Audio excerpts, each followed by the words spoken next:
Boker Tov, alors le cours ce matin, il est les Ilou Nishmat, Nadav Ephraim. Non, les Refouach Lema. Mais t'as dit Ilou Nishmat? Non, Refouach Lema. Faut pas l'écouter, hein. Refouach Lema. Ah, faut savoir. C'est le petit garçon qui s'est fait. Alors, Ezrat Hashem, longue vie. Pour la Refouach Shelema de Nadav Ephraim Ben Shulamit. Ezrat Hashem, longue vie en bonne santé. Pour tous les malades d'Israël, tous les soldats blessés, Ezrat Hashem. Alors, messieurs, s'il vous plaît, je demande votre concentration. Je ne vais pas être long ce matin, mais je vous avais parlé d'un texte que j'avais chez moi depuis 25 ans, depuis Ex-Léman en vérité. Je vais donner par un des rabbes là-bas qu'on avait le soir, c'était magnifique.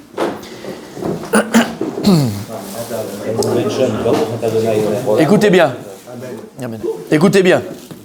C'est un texte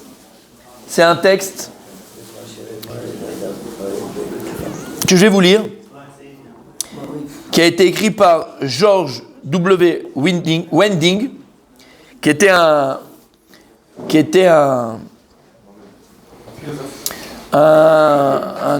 non-juif, d'accord, aux États-Unis, du siècle dernier. Il a fait un article.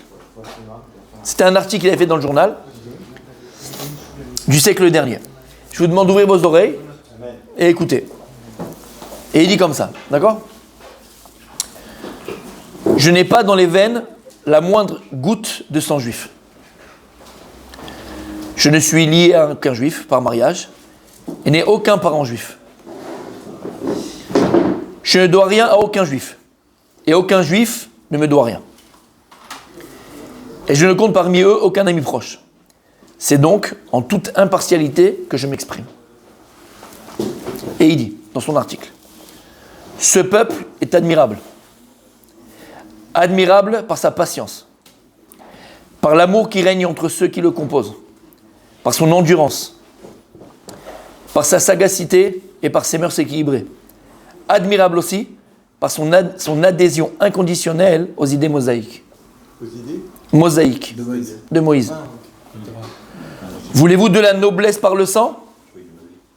Les Juifs sont sans doute le peuple le plus pur, c'est-à-dire la race aryenne ? Non. En ce sens qu'ils connaissent leur origine avec le plus d'exactitude. Aucun des grands orateurs de l'histoire n'a jamais fait proclamation plus saisissante que celle lancée par Disraeli à Londres, dans la Chambre des communes, en réponse à O'Connell, qui le accusait d'être juif. Alors, il s'appelait Benjamin Disraeli, c'était dans les années 1800, et ça, ce qu'il répond, c'est en 1885. C'était un lord à la Chambre des représentants. Il est Premier ministre. Il a été Premier ministre en Angleterre. D'accord ? Il a beaucoup travaillé pour la couronne britannique, très proche de la royauté britannique. Il a fait des choses extraordinaires, dont le canal de Suez, c'était à son époque, il a été britannique. Il a fait des choses extraordinaires, ce d'Israéli. Bon, même si après son histoire, à la fin, ne se termine pas forcément comme il faut, mais l'homme est chané, d'accord ? Et il avait un ennemi politique qui s'appelait O'Connell. C'était un Irlandais. Et ce O'Connell-là, dans une de ses orations, il l'a accusé de sa judaïté. Et en réponse à ce O'Connell, il lui a dit « Oui, je suis juif, proclama-t-il. Et tandis que les ancêtres de mon honorable collègue n'étaient que des brutes barbares, dissimés dans une île inconnue, les miens étaient prêtres dans le temple. » Qu'est-ce qu'ils étaient, oh monsieur, tes Irlandais, là, tes Vikings ? Tu ne sais même pas de qui tu viens et d'où tu viens. Nous, on sait exactement d'où on vient. Ce qu'il dit ici, ce monsieur, là, George Wending, la pureté du peuple juif, pas la pureté dans le sens de la race aryenne, c'est qu'on sait exactement d'où on vient. Voulez-vous de la noblesse par le talent ? La liste pour le monde entier des grands soldats, auteurs, musiciens, peintres, poètes, philosophes, financiers, comptant de noms juifs qu'il me faudrait des heures pour les énumérer. Voulez-vous de la noblesse par la fortune ? Le pouvoir financier, combiné de tous les juifs d'Europe et d'Amérique, peut empêcher le lancement de tout emprunt émis par un quelconque gouvernement. J'ai discuté avec des professeurs de philosophie qui tiennent les juifs en piètre estime. Ce qui ne les empêche pas d'évoquer avec enthousiasme les idées de Maïmonide. J'ai rencontré ici, à Washington, des politiciens en herbe qui méprisent les juifs. C'est pourtant un juif qui a fait de la reine d'Angleterre l'impératrice des Indes. Et c'est un juif qui, à 4 ans durant, contribuait avec adresse et éclat à la direction de l'un de nos plus grands partis politiques. Il y avait un qui s'appelait aussi un autre Benjamin aux États-Unis, et c'est lui qui a financé toute la guerre de sécession, qui a financé la guerre, d'accord, pour ceux qui voulaient abolir l'esclavage et qui a fait gagner la guerre, d'accord. C'était un juif, il s'appelait, je ne me rappelle plus du nom, je vais vous le trouver. Et c'est lui, il prêtait, et c'est grâce à lui qu'ils ont gagné la guerre. Le cerveau le plus puissant qui anima les États confédérés, ah bah, je vais le dire tout de suite. Le cerveau le plus puissant qui anima les États confédérés pendant la guerre de sécession a été Judas Benjamin.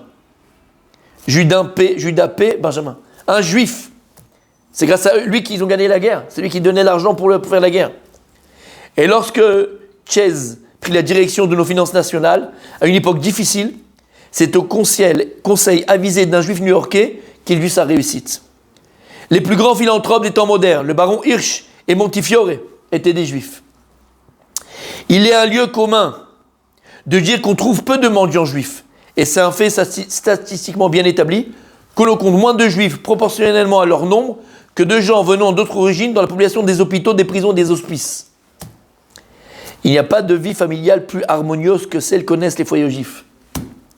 La fidélité des femmes juives mérite que nous lui rendions hommage. Pour ceux qui aient des respects dus aux parents, de l'amour entre les enfants, du don de soi, de l'union et de l'harmonie, la famille juive moyenne est proche de l'idéal. Supprimer, c'est américain. Supprimer les juifs.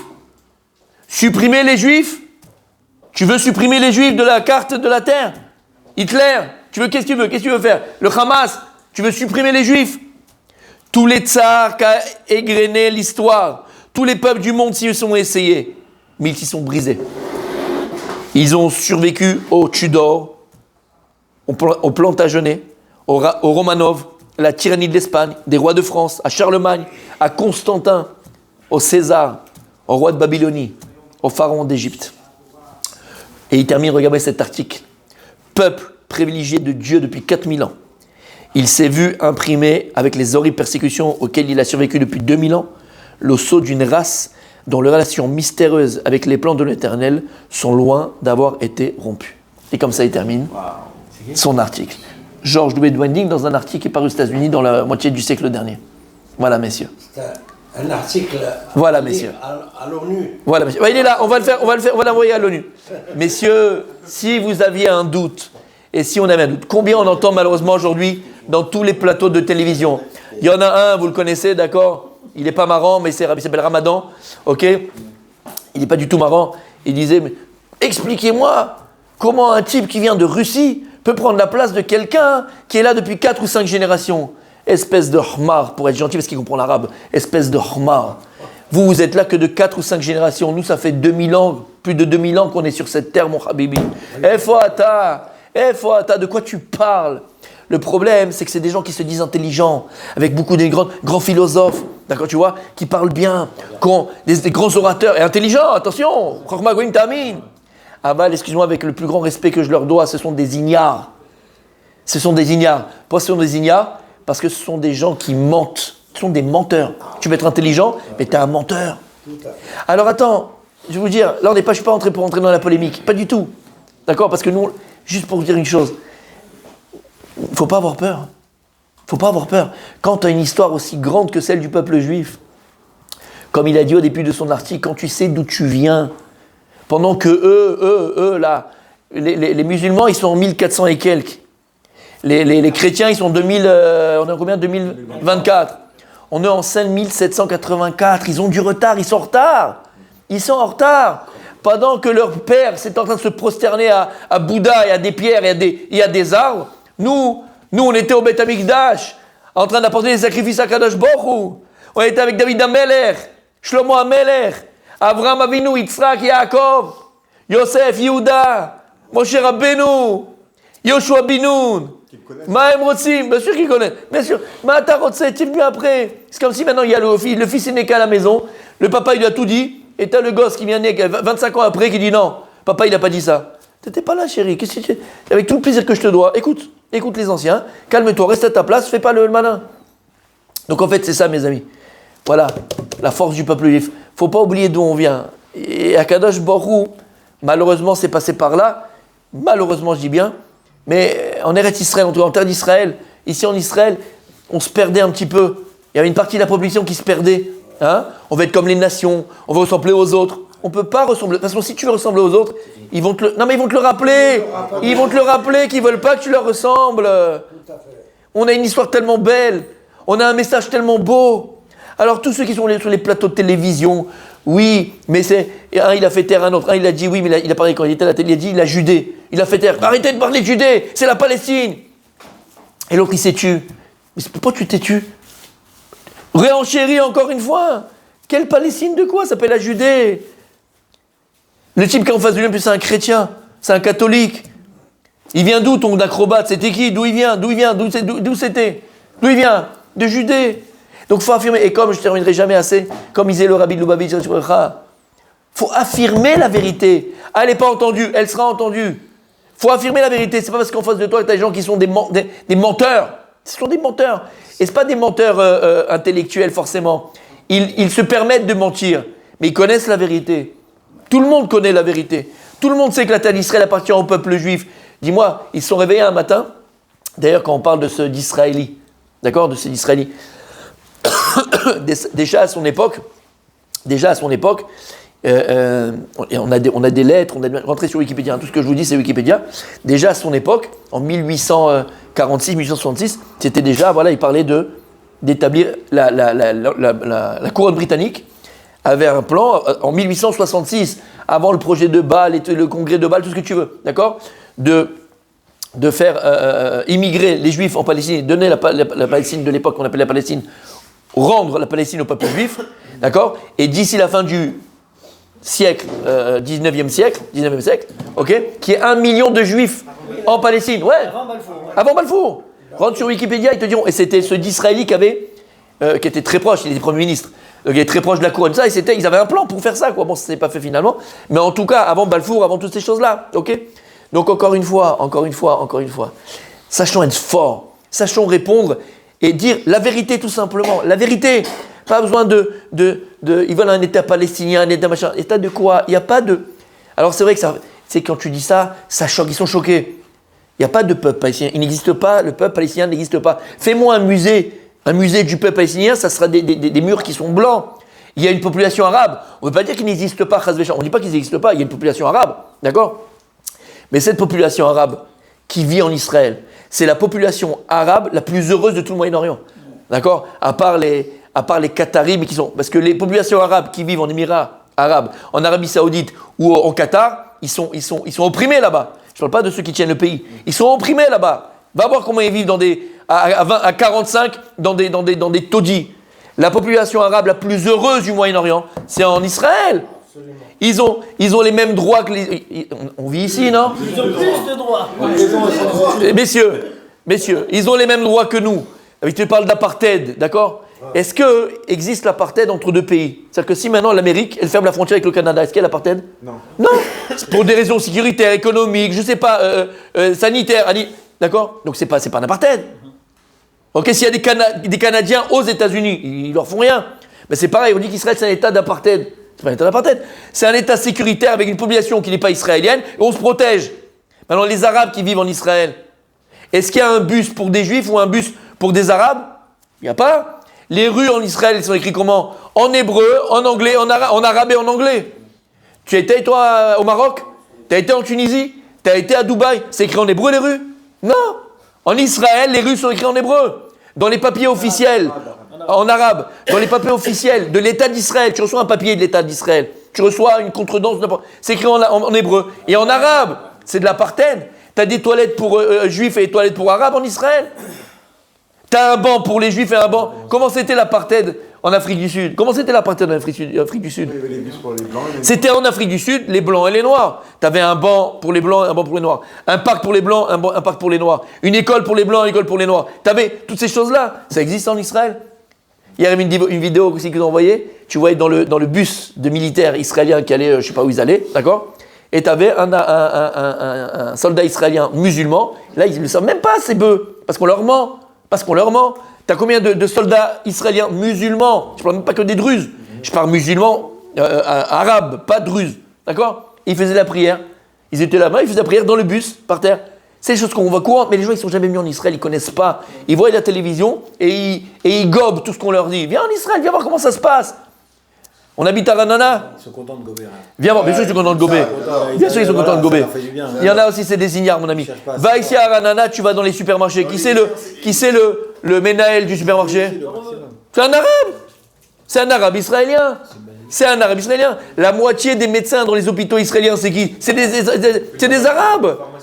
À la pharmacie, c'est des arabes. Et il n'y a pas de problème, on n'a pas de problème avec ça. Simplement, c'est des arabes israéliens. Tu comprends ce que ça veut dire? Tu comprends ce que ça veut dire? Alors, n'ayons pas peur. C'est un peu le corbeau et le renard. Ils essayent de nous flatter. Israël, la meilleure armée du monde. Israël, le machin. On doit être la morale. Alors, on doit être la morale. On doit pas être la morale. On doit être... Habibi, laisse-les parler. Comme on dit, quand le chien aboie, la caravane passe. Nous, ce qu'on doit être fort, c'est de savoir d'où on vient. Regardez la splendeur de notre peuple. Béhémet, la splendeur du Ham Israël. Le Ham Israël, c'est un peuple qui est beau. Le Rav Citruc, tu sais ce que je vois, il disait toujours, une phrase tellement belle. Il disait très souvent, je suis amoureux du peuple juif. C'était un amoureux du Ham Israël. On doit être amoureux de notre peuple. Amoureux. Trouve-moi un peuple sur la terre comme le peuple juif. Comme il a dit ce journaliste-là qui a fait cet article aux États-Unis il y a à peu près 100 ans. D'accord ? Trouve-moi un peuple aussi beau, avec autant d'endurance, attaché à Kadosh Baruch Hu, attaché à son Dieu, et malgré toutes les persécutions, et qui est revenu sur sa terre, et qui a construit sa nation, qui a reconstruit sa nation en 70 ans, même pas. En 70 ans, même pas. Mais un juif, à la tête de l'autorité palestinienne, il te fait Hong Kong. Et tout l'argent qu'ils ont, des milliards et des trilliards et des billiards qu'ils ont reçus, c'est inimaginable. C'est la population du monde qui a reçu le plus de soutien dans le monde depuis... Mais des trilliards, on ne sait même pas combien, c'est inimaginable. Qu'est-ce qu'ils en ont fait? C'est pas vrai, pas que. Parce que tu sais, je ne sais pas si vous avez remarqué, on termine avec ça, parce que voilà, les seules images ou les vidéos qu'on vous montrait même avant de Gaza, c'était les immeubles un peu fatigués, les routes un peu... Tu connais le Gaza magnifique? Tu sais comment il est magnifique? Hein? Quoi des palais? Il y avait des parcs d'attractions, les Aqua Boulevard, et là-bas la Taïelette, ils avaient comment on appelle Taïelette? Une promenade, et les plages, mais de folie. T'as des Airbnb de folie là-bas, avec sauna, avec jacuzzi, avec machin.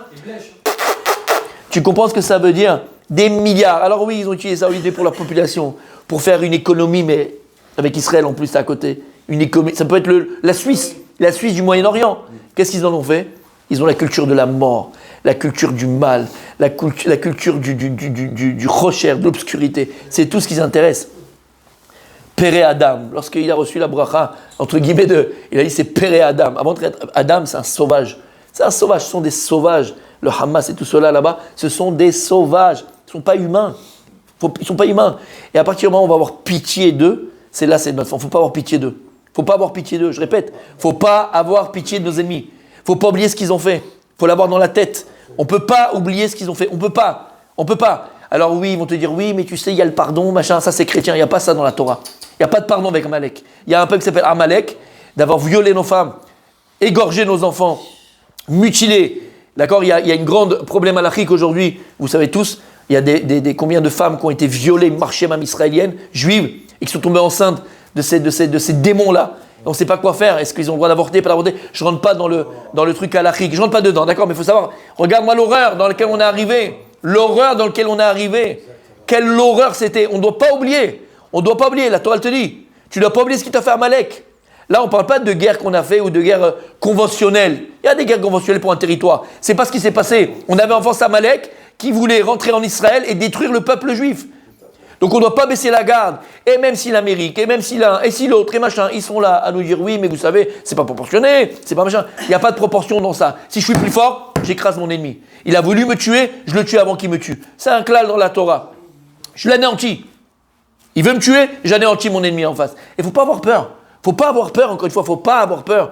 Dès qu'on commence à arrondir les angles, oui, c'est peut-être, c'est machin, c'est tout ce que tu veux, il y a plein de solutions.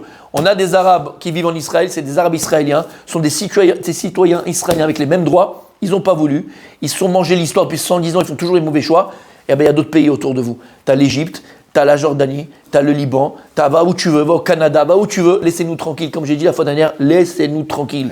C'est un poison. Pachout, c'est un poison. Et ces gens-là, tu ne peux pas les changer. tu peux pas les changer. Et je vais vous donner, on termine vraiment avec ça, d'accord? Aucun pays arabe n'en veut. Aucun pays arabe n'en veut. L'Égypte les a jetés, la Jordanie, le septembre noir, je ne vous rappellerai pas, ils les ont massacrés, personne n'en veut. Au Liban, ils se font massacrer, personne n'en veut. Personne n'en veut. Alors, Chas Veshalom, on n'est pas en train de dire qu'il faut, d'accord? Partez, laissez-nous tranquilles. On veut vivre tranquille. Et alors d'autres, ils vont venir te dire, ouais, mais Israël, il a fait la paix avec la Jordanie, il a fait la paix avec l'Égypte. On a fait la paix. Non. On a fait la paix avec les Émirats Arabes Unis. On a fait la paix avec le Bahreïn. On a fait la paix avec le Maroc. Pour te dire quoi, juste, on n'a pas de problème de faire la paix. On n'a aucun problème avec les Arabes. On n'a aucun problème avec les pays arabes. La preuve, c'est qu'on est capable de faire la paix. On fait la paix avec un qui nous reconnaît. Il faut qu'il nous reconnaisse. Et si la personne en face de moi ne me reconnaît pas, je vais faire la paix avec qui? Avec quelqu'un qui veut ma faim, quelqu'un qui veut me tuer, quelqu'un qui veut m'anéantir. Alors juste pour dire une dernière chose, voilà, faut être fort. Faut avoir la émouna profonde, la foi profonde, Bémet, en nous, en notre histoire, et surtout à Kadosh Baruch Hu.